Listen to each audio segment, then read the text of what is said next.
Hello and welcome to Nitro Talk. Today we have an episode on fuel line, things to do with it. This is also about the importance of organization. It's also about not throwing things away.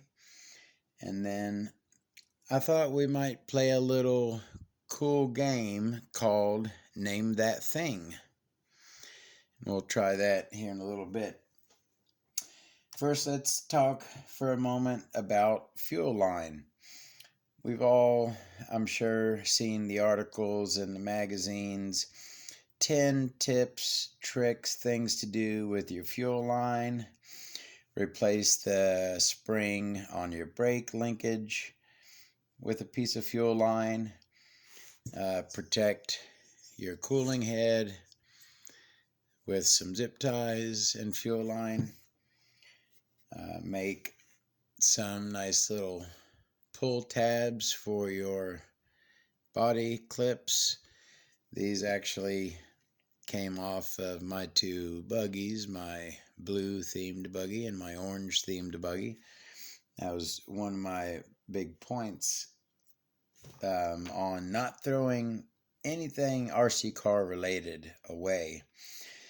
I save all fuel line, all fuel tubing. Maybe if it's a teeny little piece, I might chuck it. But if it's big enough to make one body clip puller, I'll save it. And the reason, not only if there's no hole in it, you could reuse it as fuel line, but I like having the entire range of colors at my disposal. No matter what color vehicle I have, I can go in my tub here and find some fuel line to make some cooling head protectors and some body clip pullers and a piece for the brake linkage. All the little stuff you need to use your fuel line for. I like having all colors on hand. And do I want to buy a roll of every color? Of course not. So I save all my old fuel line in this tub, and that's what that's for. Now, I want to touch upon organization and not throwing things out. This is my plastics tub. Small plastics tub. All right. So what I do is, now real quick, I don't really buy and sell anymore, but I used to do a lot of buying and selling. I used to do even some local like tune-ups and repairs on RC cars for other people. When I bought an RC car, I wanted everything with it, all your spare parts, all your batteries. If you'll give it to me with the car, I'll take it, right? But then when I sold a car, I sold just the car. All those spare parts I kept. I'm a parts hoarder because I love when I'm going to repair a vehicle and I see, I'm missing a shock bottom retainer. I like being able to dig through my spare parts, find the piece, instead of having to buy it, order it online, wait a week for it to arrive. I like having pretty much anything I need for any popular and a lot of not so popular RC cars. Nitro, general mostly, I have the parts on hand. So anyways, what I do is I throw all the small plastic stuff in this tub, and then every now and then I'll go through here and I'll dig through and I'll organize the stuff into bags. So this is like body mount posts, Got ball ends, rod ends, various types in that baggie. And then This one has a bunch of little things, like those are fuel line clips, body mount thingies that you mount your body on. Those are starter box pegs. I actually don't use starter box pegs. I just kind of line it up by eyeball every time, is how I've always done it. So it's a whole thing of starter box pegs. These are, I believe, what are these called? Caster clips. They move your arms fore and aft on cars that you can do that with and have clips. Those are what those are for. Oh, this is what I was going through here to look for to make a point. These are the pieces that, so you have your upper shock mount. These are the pieces that sit on there that your shock sits on so that it can pivot.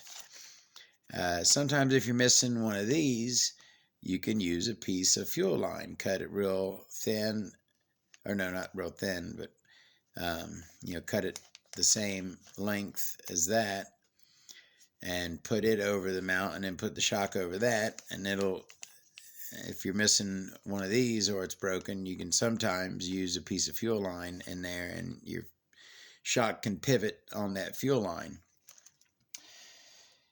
Oh, I wanted, where was I going with that? Don't throw any RC car parts away. Unless you don't want them, you want to send them to me, have at it. Oh yeah, we're going to play Name That Part.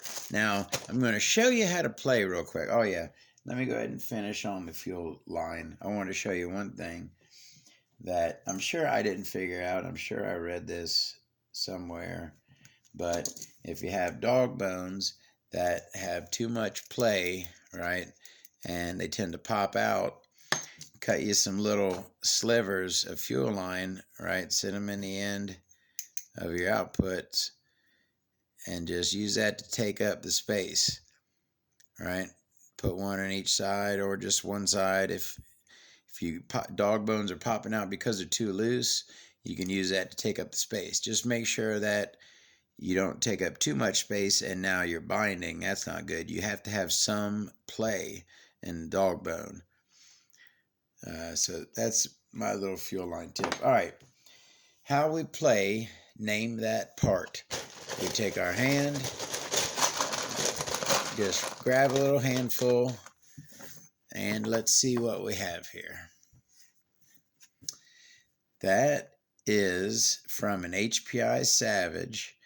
That's one of those parts that the front bumper kind of mounts on, and this holds the hinge pins in place. The hinge pin butts up against this plate here, and so these will turn and pivot outward, and you take a zip tie.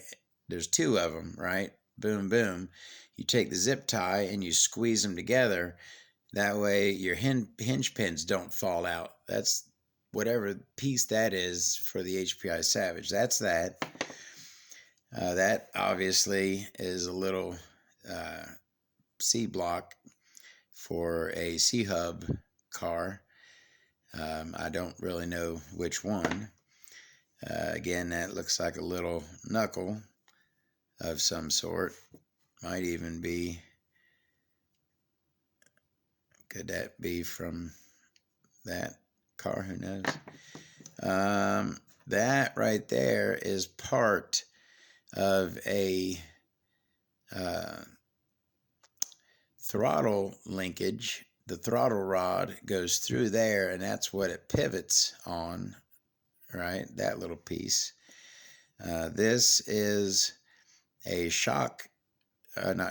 servo shock absorber that goes in your servo where the screws go through to mount your servo in place. That right there is the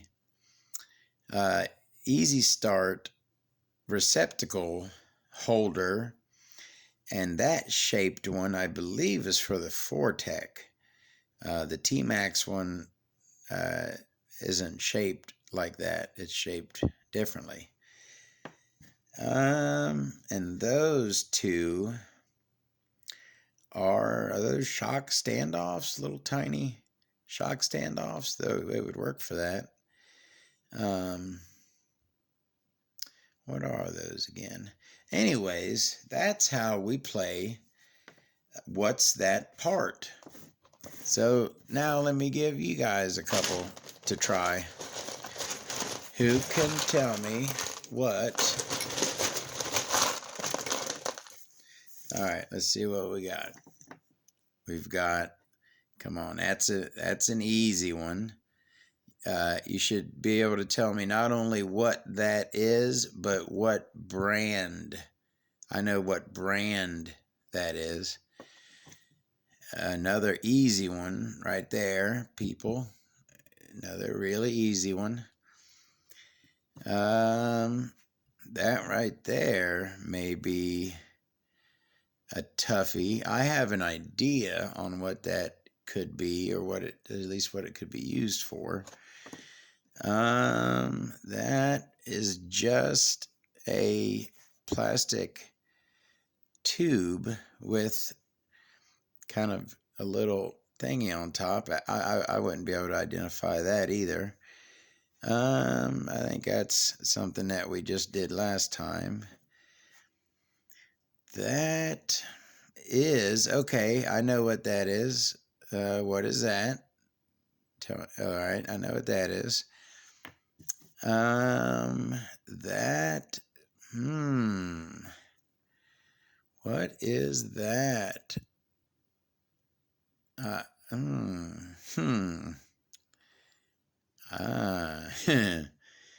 And then finally,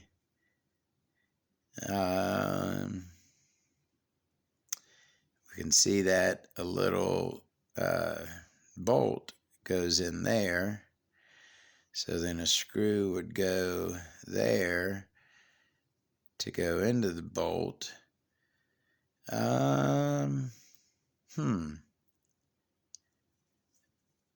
Is that, well, I don't want to, this is one of you guys's, but I believe that I know what this is. It's got the R there, meaning this is the right one, which means there would be a left one as well.